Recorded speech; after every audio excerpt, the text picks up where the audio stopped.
Welcome back to the channel. My name is Tronage, and today we are talking about the HGLRC XJB TX20 version 2, which is their video transmitter. It's the upgraded version. So stick around.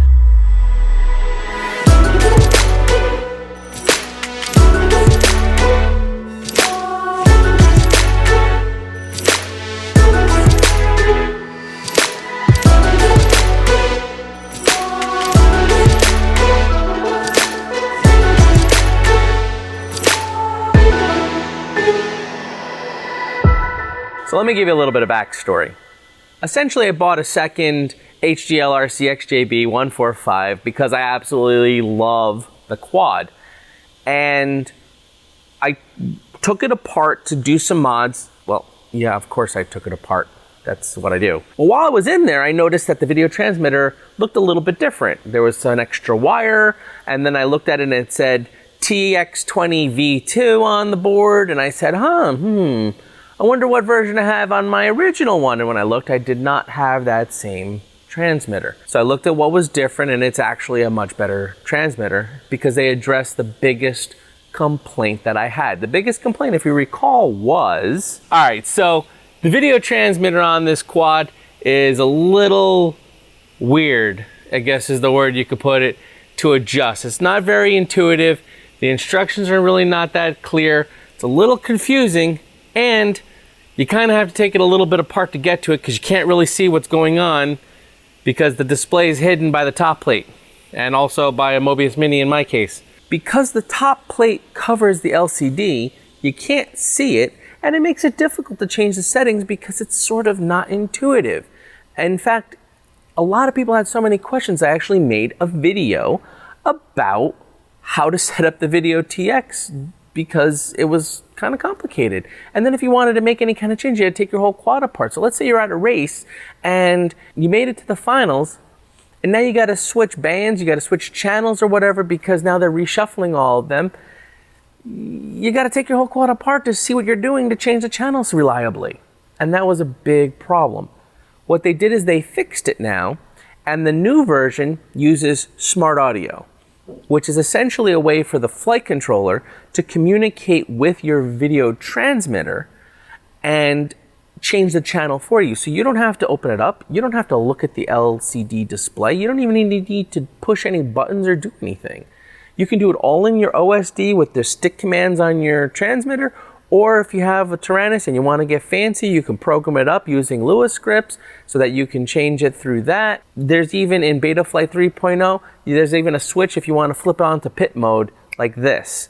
So there's a lot of cool features on this board, and I said, you know what, I want both my quads to have that so that it's sort of universal. So I purchased it. It's in my hand here, and of course I'm going to do the unboxing with you guys, and we're going to do a whole little review on it, and then I'm actually going to show you the install and how to take out your old video transmitter and put the new one in case one of you guys are like me and have the older version of the quad but want the newer video transmitter and having the convenience of changing the settings through your OSD instead of having to open it up every time. So as usual, let's go and let's get started. So come on down, we'll do an unboxing and we'll take it from there. All right, so we have our HGLRC XJB TX20 version 2 that we're gonna do our little unboxing on. There's also a warning on the box that says, must connect the antenna first, then power up. And basically that's very good advice.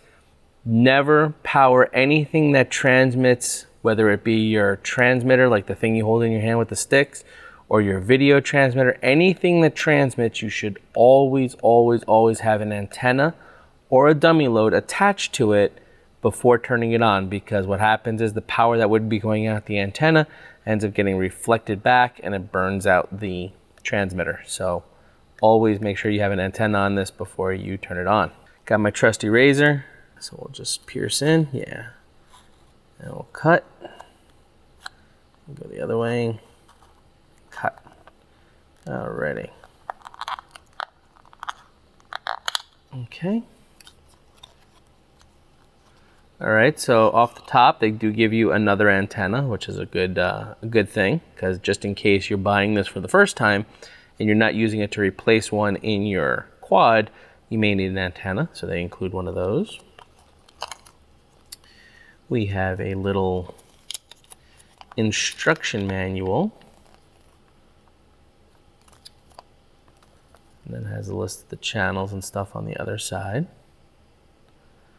What also looks like they changed is it looks like, because the original version had those low band channels, and I'm noticing on this diagram here, it only has A through F. It does not have those other low band channels that you shouldn't be using anyway. So it looks like they've removed those from the board as well, which is a cool thing. All right. That's that. You then have some stickers, just little HGLRC stickers. And then some nice foam boxing here, which is pretty cool. Make sure everything keeps protected.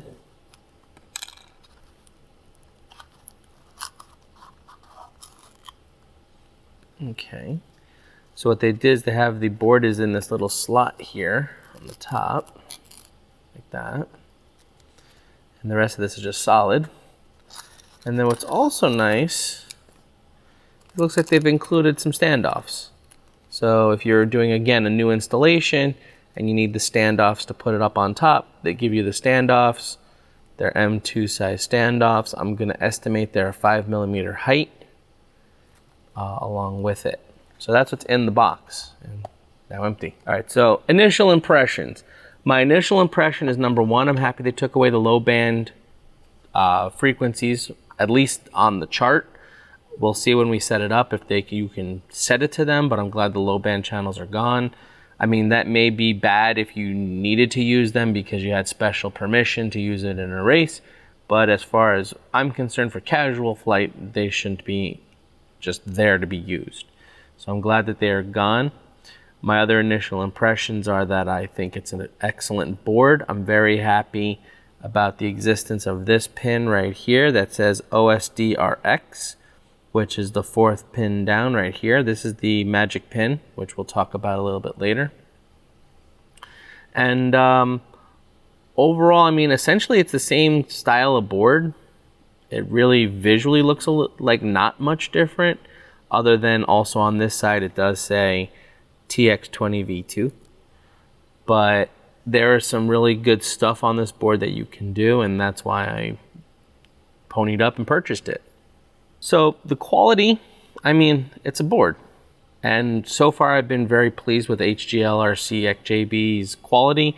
I think they make great products, and I'm very pleased with everything I've had so far, and I'm glad that they listen and they address issues that we had. I mean, obviously, they'd have to redesign the quad to make it so you could see this LCD and everything, so they just basically took it one step further and added the smart audio to be able to just do this through your OSD, and now this becomes a moot point.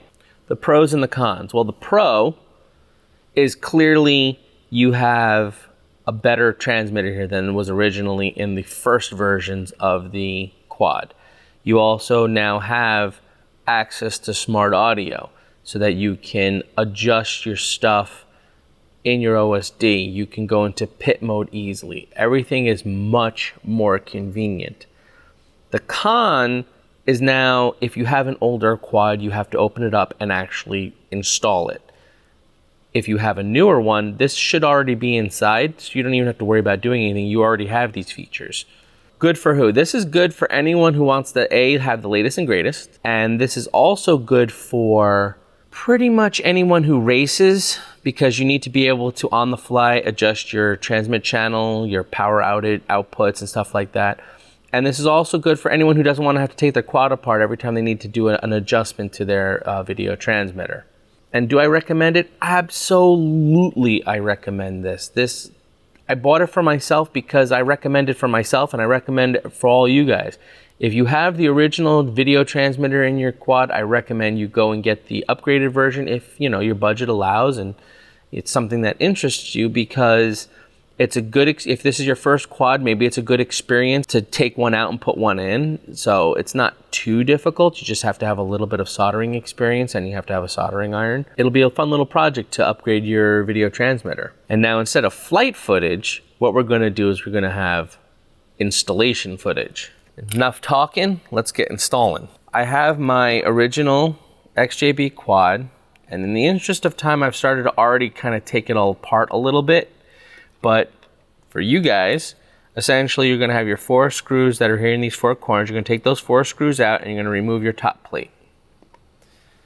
Then underneath there, that's where I stashed my receiver. And this one was using the Spectrum receiver that has the telemetry involved. And also while I'm in here, I'm actually gonna disconnect and remove this wire for the battery voltage because it just didn't work out for me. I mean, it functions, but I have it in my OSD and the alarms that it would set off would just distract from alarms that are for RSSI, and I would miss these because this was going off and I started becoming immune to it because it's going to go off all the time. You're going to get voltage sag when you do punch outs. So I sort of kind of ignored it, and then when this went off once, I kind of didn't realize it. And so I'm not using voltage anymore. I'm just going to rely on my OSD voltage, and I'm just using this for the RSSI. So that's where that is, but we're going to pull that out of the way. But first you have to, this carbon fiber frame, it's just kind of press fit in the 4 corners here, so you just kind of pop it up, and you will have your buzzer and your LED assembly are going to be stuck into the side here. There's a little slot. You can see here there's a slot, and here there's a slot. So you can just spread these out a little bit and pop that out, and then this can kind of flip out and go out of the way. Same thing with my receiver. I'm just going to pull that out of the way.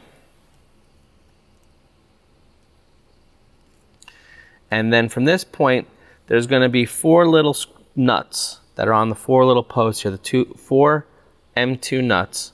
And you can just loosen those. You might need a little needle nose plier or a tweezer or something just to get them started. Then you can use your finger to remove those. And after you remove those, then the board can kind of come up. And now you can see my rat's nest of wire because I got lazy, and instead of shortening my wires, I just stuffed them all inside there. So this is horrendous. I got lazy. So this whole bundle of wire here should really not be there at all. There should be maybe about this much wire to here. So now we have the video transmitter out. And if we flip it over, we see that's HGLRC XJB TX20. So it doesn't say anything about version 1 or version 2 or anything. So that's how you know you have the version 1. From the top, they do look very similar. The one difference is that, again, the number of solder points, there's 6 on the new and there's 5 on the old. And there's just a little slight variation of where the antenna comes out. That might be a dead giveaway. The antenna's coming out right in the middle over here, while on the new one, the antenna's kind of kicked over to the side. So you can just see where your antenna comes out of, because if it's dead center, then it's probably the older one. And if it's moved over closer to where the attachment point is for the standoff, then you have the newer one. I mean, there's some other minor differences, like the switch is a little bit different. The switch on the new one's a little bit smaller looking, like the housing of the button itself and whatnot. So, but I would say if you don't want to take it all apart and you want to know whether you have the new one or the old one, just look at the placement of the antenna. But at least with what I have here, that's easy ways to tell without taking anything apart which one you have. But I would say the biggest answer is if you can just peek in the front and just see if you have 6 or 5 connections in the front. That's the surefire way, because that extra connection is the smart audio connection that they added, and it's lacking on this one. So regardless of how the board may change, if you only have 5 solder points on the front, old. 6 solder points on the front, version 2. Now the simple swap out without adding smart audio would be to simply take a soldering iron, pop these 3 wires off of these solder points, and solder those same 3 wires to the corresponding solder points on this board.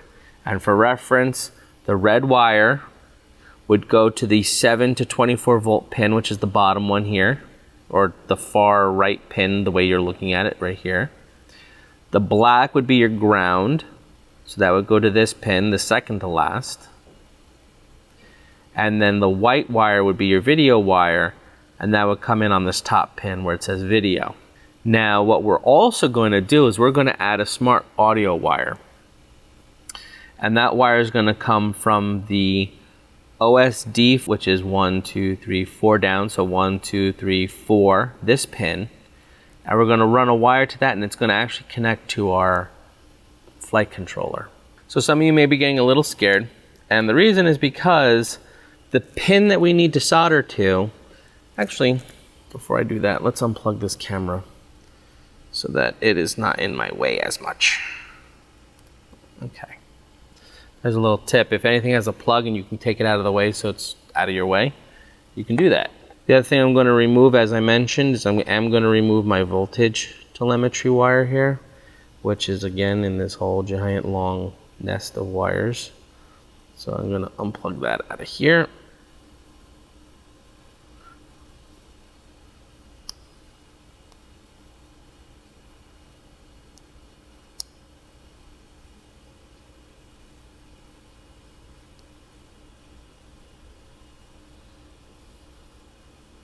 When all else fails, grab yourself some tweezers.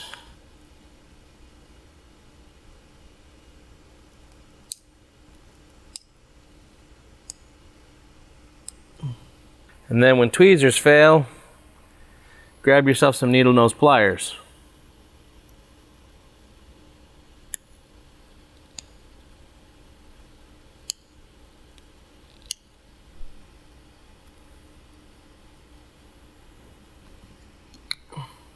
Oops.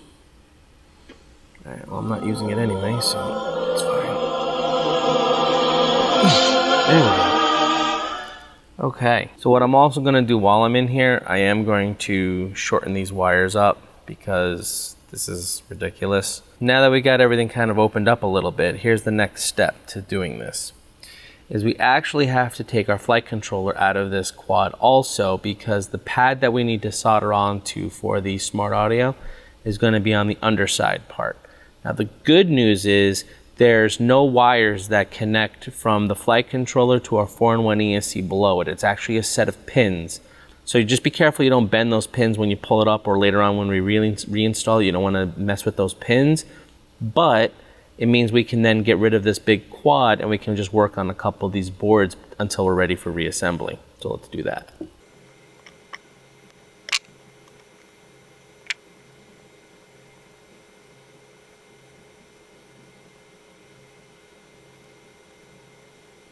Okay, now that those have been removed, we can carefully slide this flight controller up and it will release off of the pins.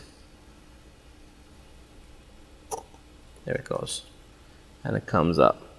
So just so you can see, here's those set of pins I mentioned, and this is basically how the flight controller tells the 4-in-1 ESC what to do. That's basically your signal wires, and they come out over here on the bottom of the flight controller. The beauty of this now is there's no wire connecting these two. You just have the set of pins going between the two, which is an excellent feature, which means you can take this away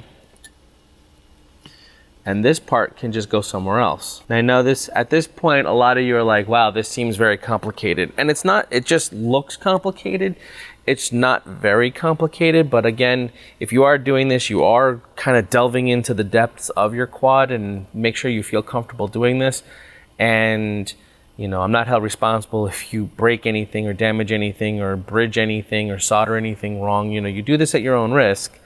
I make no guarantees, but I feel it's a pretty comfortable project for someone to do. This is the top of the board, as we've seen. So when we flip it over, we see there's some new pads here that we didn't have access to before. Now, some of them are pass-throughs, meaning it's the same on the top as it is on the bottom. For example, the buzzer is soldered on the top, but you can see a little bit of solder has leaked through, so this is actually connected so both sides has this buzzer pad. Same thing with this 5-volt pad, it's on both sides of the board. But what we need on this side is there's actually two more UARTs. We have UART3, so here's the TX3, and here's the RX3. And we also have UART6, which is the TX6 and the RX6. So we have a transmit and a receive for UART6, and we have a transmit and a receive on UART3. And what we're going to do is we're going to set up a wire from the transmit on 3, because we're going to set this up just like the newer HGLRC XJB 145s. So it's set up the same so that it's the same setup whether it's a stock or an upgrade. And in the stock new ones, they're using TX3, so we're going to use TX3. You could also use TX6, but we're going to stick with what they're doing and use TX3. So we're going to run a wire that goes from the TX3 pad to the OSD RX. So transmit TX, receive RX. You always go from transmit to receive, so this is where it comes out and this is where it goes in. So that's it. So let's get our soldering iron situated, and we'll start tinning our pads, and we'll start hooking up some wires and cleaning up some of this rat nest and whatnot and get this all going. And also what I'm going to do is, since you guys may not have any kind of fancy tools or a whole soldering station or something, you may be bare bones in it. I figured for this repair I'll do some bare bones in. So I'm going to be using my little field repair soldering iron that I keep in my bag. My little TS100 with its XT60 connector. And I'm just going to use my pliers here as a little soldering iron rest. And I'm just going to plug it into my 3S pack over here. So I'm going to take this wire off of here that I originally put on here. I'm going to take that off.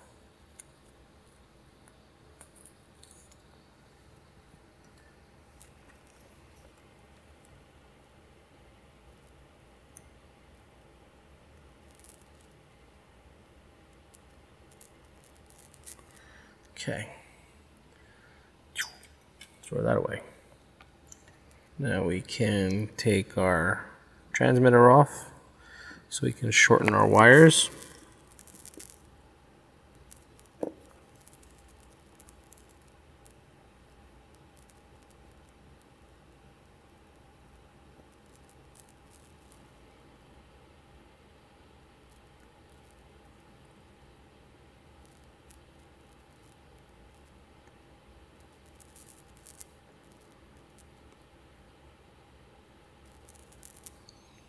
Okay.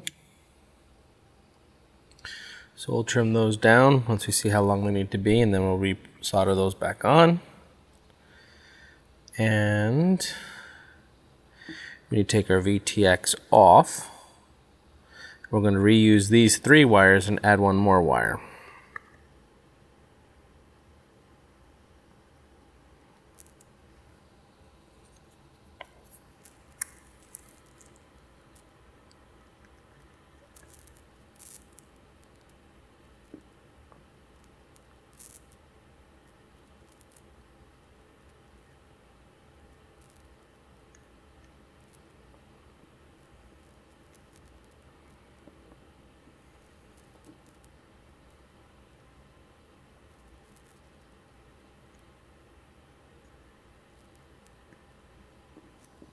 Okay, it looks like in reality, the length of wire, if this was to live right like this, and this has to fold back and contact these points, I mean, we're so close. But I don't want to put any tension on these wires, but I also don't need this much on there. So I'm probably going to take off, give it about that much slack. I think that's a good amount. So here's where we're going to cut. Okay. A lot of people for these wires, they'll just use their thumbnail and pluck it off. I like to be a little bit more precise, so I just use a little razor blade and do like a little roll action on it just so I get a little tiny bit of it exposed. And then I go with my thumb to pull it off. But that's just me. You can do it however you want with your project. I like having a nice clean cut as I roll and cut. Okay. Now we're going to tin these.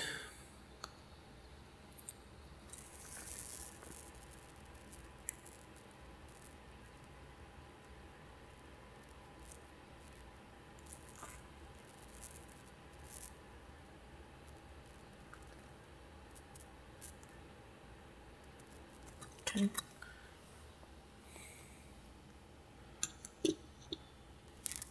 And now let's reattach. So we have 5 volts first.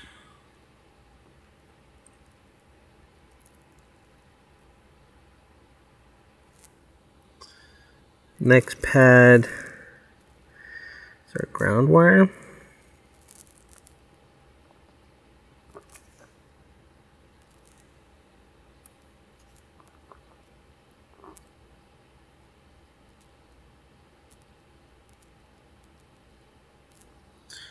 And our DSMX wire.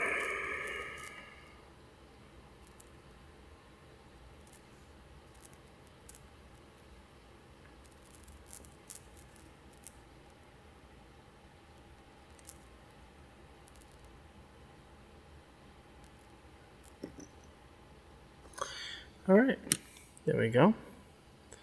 So now we have our receiver on a much shorter wire system, which is perfect.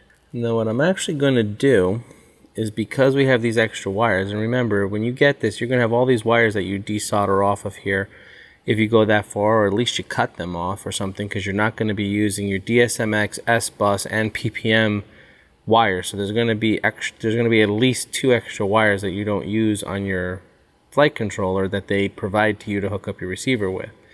So I'm going to use one of these wires as our smart audio wire. And just to keep things clear, I'm going to not use the black or the red, because those are usually for power and ground. So I'm going to use a colored wire so that I know it's not a power and a ground. And usually you'd use probably yellow, but this is what I have, so that's what I'll use. Strip and tin one end of this wire, the part where I cut it. Let's get in there and let's put a little tinning, a little blob of solder on the TX3 pin.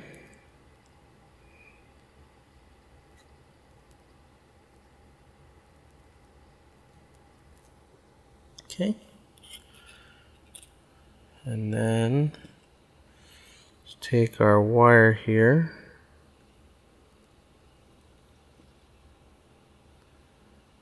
And thinking, yeah, I run the wire underneath and all 4 wires can be all on the same side, and it just happens to be the exact right length, almost like I planned it, which I completely didn't. Alright, so let's just stick this wire to that solder pad.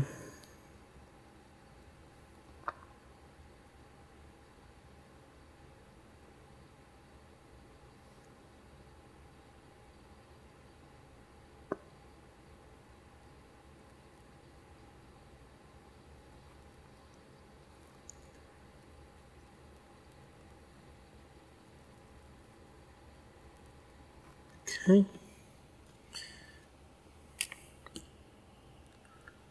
So these are, instead of it being a solder pad, these are through hole. And what I like to do is, if the hole is clean, then I like to put the little wire through the hole and then solder it on the top there. If the holes already have solder in them, like for example the old video transmitter, this is through hole, but it has solder now in those holes, then what you can do is that you can just heat the solder up and stick the wire through the hole while the solder is liquidy, and then take your soldering iron away and it'll freeze up. But personally, I find it a little difficult to pre-tin these and then try to shove wire through a hole that's molten. I find it easier to have tinned wires and then just taking them and sticking them through the hole. So our first pin here on the top is going to be our voltage, our battery voltage. So we'll put that one in through that hole first, like so. Ow! I just burnt myself. Let's do that again over here away from the soldering iron. So you shove the wire through and then you kind of get the balance, and there we go. So now we're balanced. Now I'm going to solder that first pin.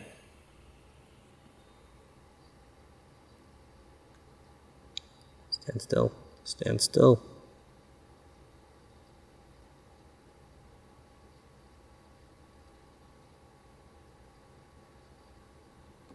The next is ground. Let's get a ground wire going.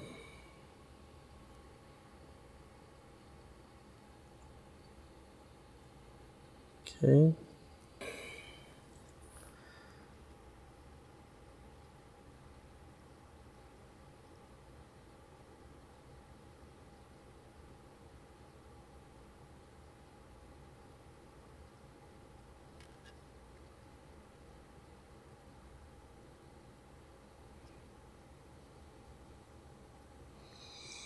Okay. The next wire we have would be OSD RX. So we'll take that wire, poke it through. Okay.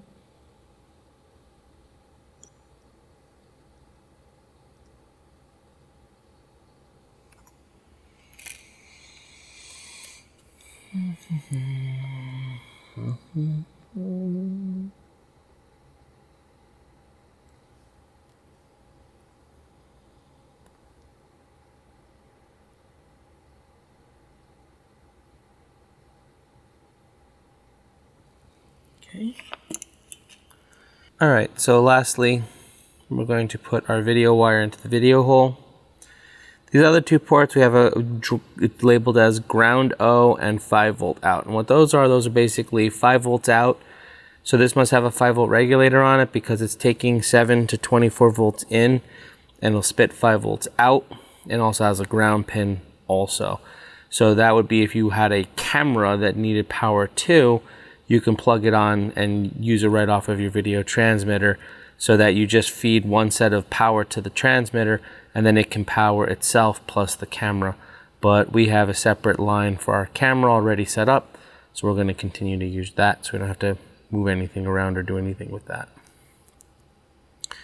So we're going to plug this into here for where the video is. Okay.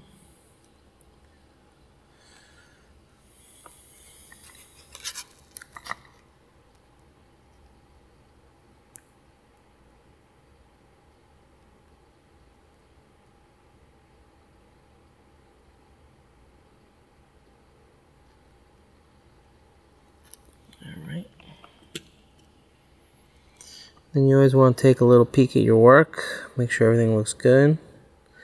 And a couple of these wires were a little bit long, so I'm just going to give them a little trim.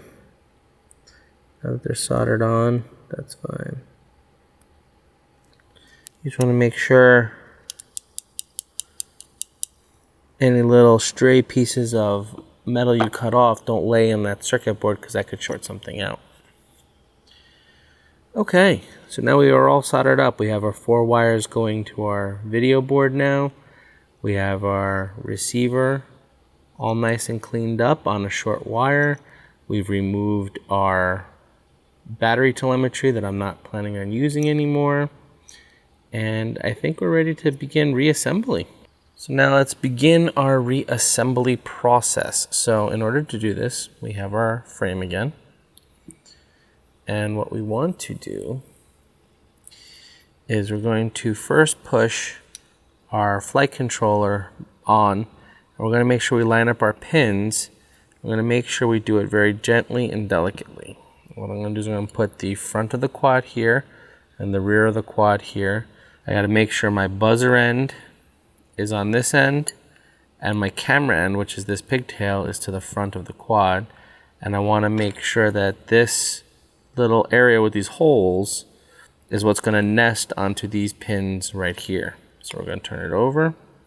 We also want to make sure the little wire we added to our TX3 is not in the way. And then we're going to lower it onto little screws.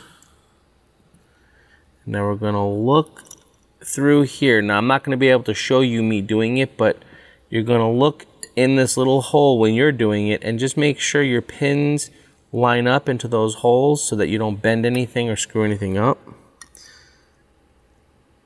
Okay, there we go. That's down. Now you have to start thinking about how you're gonna route wires. So I already know that this receiver is gonna flip over on top. So I need to kind of tuck that wire underneath like that, so that's nice and clean. So it's going to come over and then to the front. And my video transmitter board, I know is going to sit like this, so we can just curl those wires in to make that nice and neat. Like that. So that's how that's going to live. So now what we're going to do is we're actually going to put our standoffs on. So we have these 4 standoffs here. Now when you screw these on, make sure you don't pinch any wires. That's pretty critical. Because if you pinch a wire, it can get frayed. It can short out something. So make sure when you screw down anything, you make sure there's no wires that are touching it or getting in the way of it. So first I'm just going to put it down hand tight. And then I'm going to go back in with my needle nose plier and just snug them up a little bit. Now you don't have to go hardcore heavy duty wrenching on this. You just want to tighten it until you feel a little bit of resistance. Because remember, this is a nylon nut that you are screwing on here. You also want to make sure if it spins a lot, you want to make sure you're not turning your bottom nut. So I'm going to hold that with my finger just so I can see if I feel it turning when I turn this, and it's not. So it's actually tightening. Just was kind of, there we go. Now I'm starting to feel some resistance.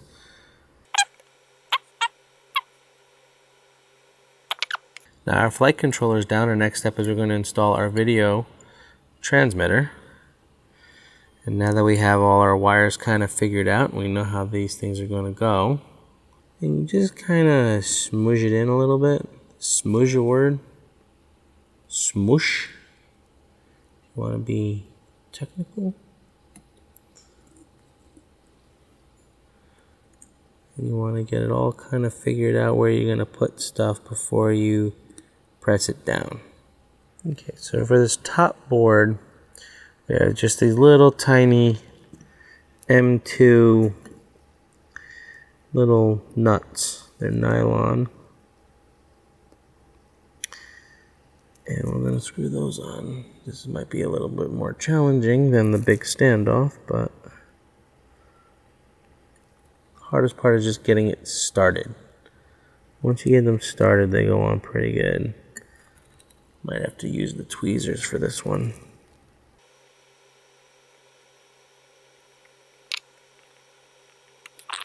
Sometimes if things don't feel like they're going the way they should go, could mean that you're cross-threading it, which means it's sort of threading, but you're actually carving new threads across the other threads that are already there. And that's never a good thing to do. Let's try again. Okay, let's try on this one for now. It's a little bit further away, because the first ones are the hardest to get going. Because you're trying to hold things down, you're trying to do stuff. Once you get a couple of them going, right, that one's going down easy. Okay, that one's good, and that'll hold the wire from slipping. Let's go to the next one here. It's also been easier if I probably took away these standoffs. But it's one of those, I'm too lazy to take off the standoff, so I'll sit here and frustrate myself trying to do another task that's way harder because they're there. So it would have actually been easier if I took down the standoffs in the first place, because they're completely in my way trying to do this. But now it's like I'm halfway done with the nuts, and to go through and take the standoffs off just to put them back on, you know, it's one of those things. You know how it is. But I would say for you guys, I'd recommend taking off those standoffs, because It would make putting these on a heck of a lot easier.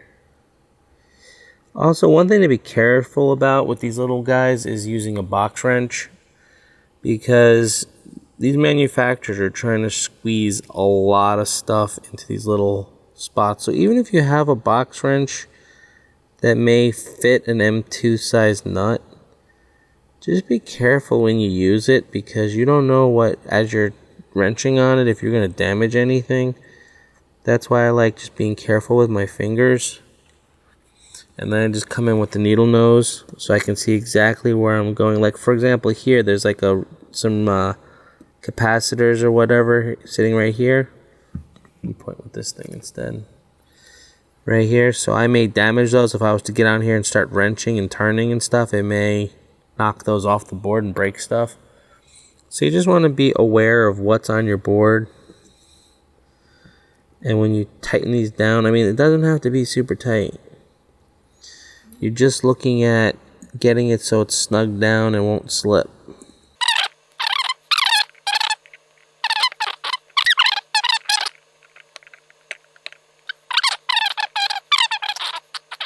Okay, so now we got that tightened down. And now I just realized we probably should test this, make sure all is well and good before we get too far into pushing it all together. So, just in case, we got our lovely and trusty smoke stopper here. And we're going to plug into that.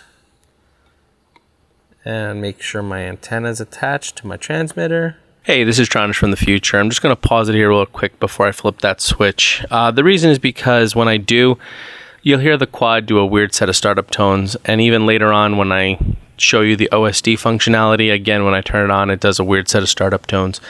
It's essentially a no gyro warning. And it's basically a problem that plagued these quads in the first generation. And it finally happened to mine.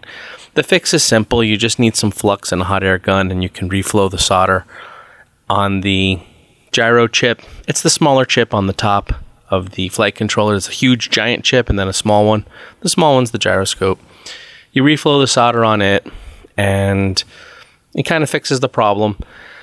It may not last forever, so we'll see as I fly. I'll keep you posted if I have to have it replaced or anything, but it seems to have fixed it on mine. But I just want to let you guys know I am aware of those tones, and I am aware that it required a fix, and I am aware that I was able to fix it. And I wanted to let you know that's how you fix it, by just reflowing it with a hot air gun. It was not that big of a deal, so I wanted to give you a heads up on that. All right, let's get back to the video. Okay.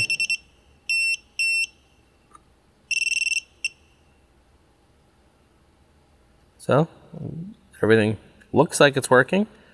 So, I think we can proceed forward to finishing putting this together.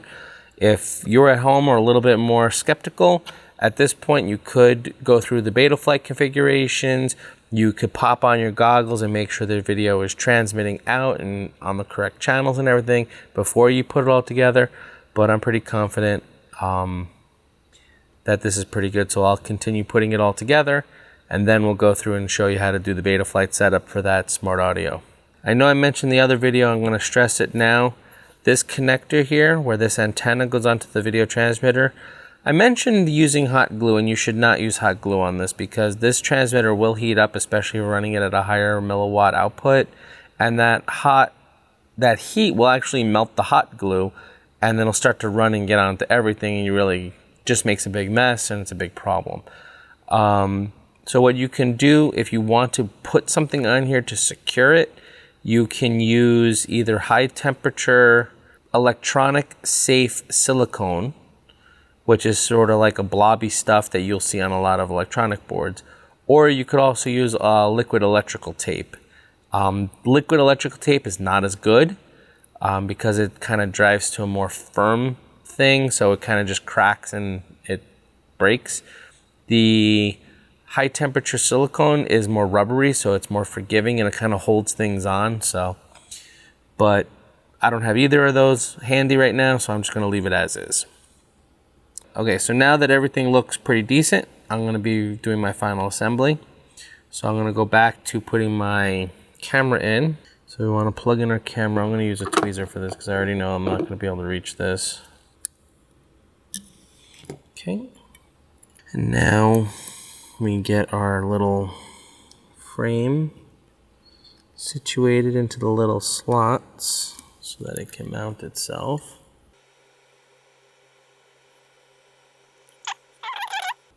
There we go. Got them all popped in. And now let's get our LEDs situated as well. Now bring in our top plate. And then get that all lined up on top. That looks good. And now I'm going to use my shorter screws for the front holes. And then we'll put my little 3D printed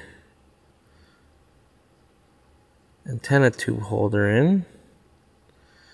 A lot of people have been asking me about these antenna tube holders. If you want one, they're basically an exclusive gift from my Patreon subscribers. So if you hop on the Patreon website, there's all the information there, how to request them and how to get them. And plus, joining the Patreon family, you're actually helping support this channel. You're helping support new content be produced. And they're also eligible for some upcoming exclusive giveaways and contests that are going to be only for Patreon subscribers. So go check that out. There we go. That on. And now we'll put my little tubies on.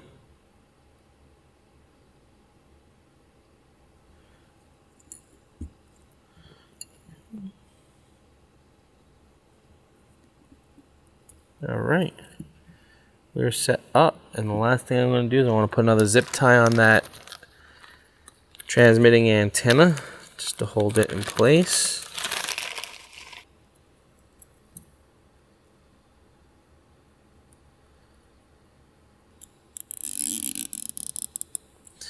And this is just to help hold that antenna in place so we know it's not going to shift around or put stress on that connector on the transmitter, because what we don't want our antenna to come off while we're flying. There we go. Because not only would we lose our FPV vision, we would also probably burn out our video transmitter. So there we go. We're fully back assembled, and so now let's go plug it into Betaflight, and I'll show you the slight little change you're going to do so that we can operate smart audio using this new video transmitter. All right, so let's hook up into Betaflight. I got my USB cable plugging in.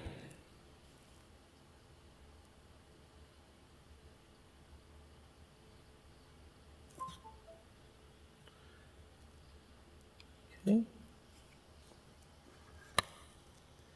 Now we'll go to connect. And now here's where we change something under ports. What we want to do now is UART3. Remember we put that thing on UART3? We're going to go over here to peripherals, and for UART3, we're going to change it from disabled to IRC tramp. And that's it. Save and reboot. Alright, so what I wanted to show you now is how you go in and change the settings and how it all works. So essentially what you're going to do is, I got my radio turned on, ready to go. I got my quad hooked up. Now you don't need to put a smoke stopper in here. This is just really so that I can have an easy switch to turn things on and off. When we turn it on, it'll show you how to get into the OSD menu. So let's turn it on.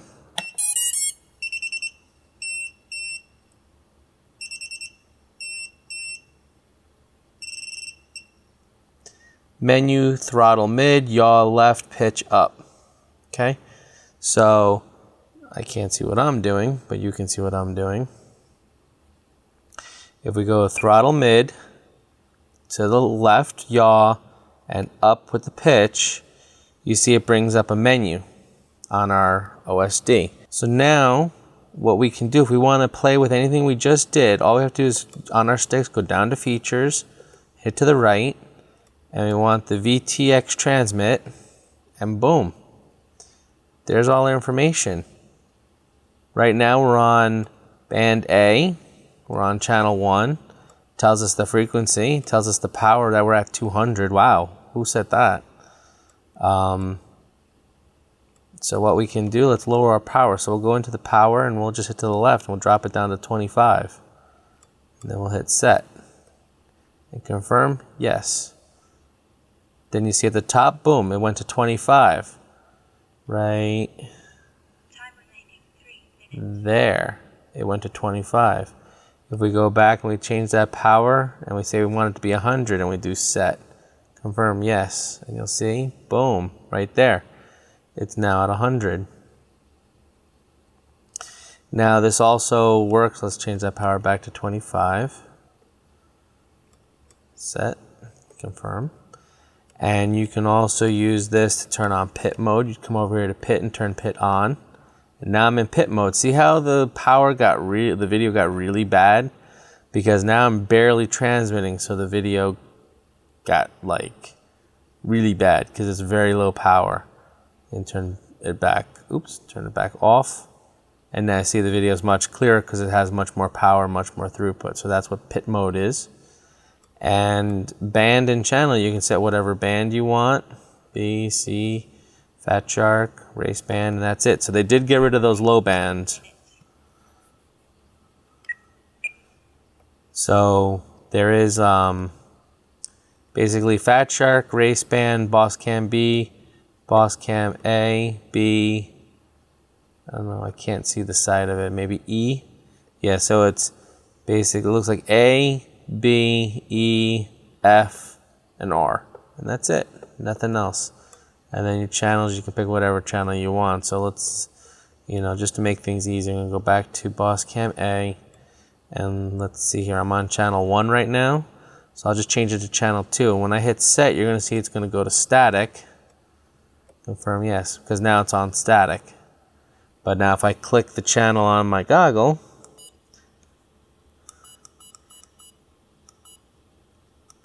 there, now I'm on the correct channel, 8545.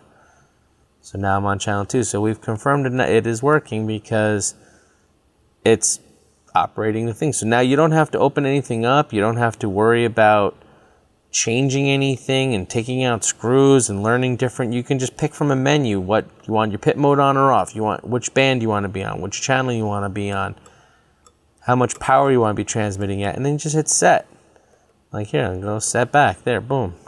Now I'm on channel Boss Cam 1, and there we go. Now I'm on Boss Cam A1 on my goggles. And then when you're all done, you just hit back, back, and then you just hit exit.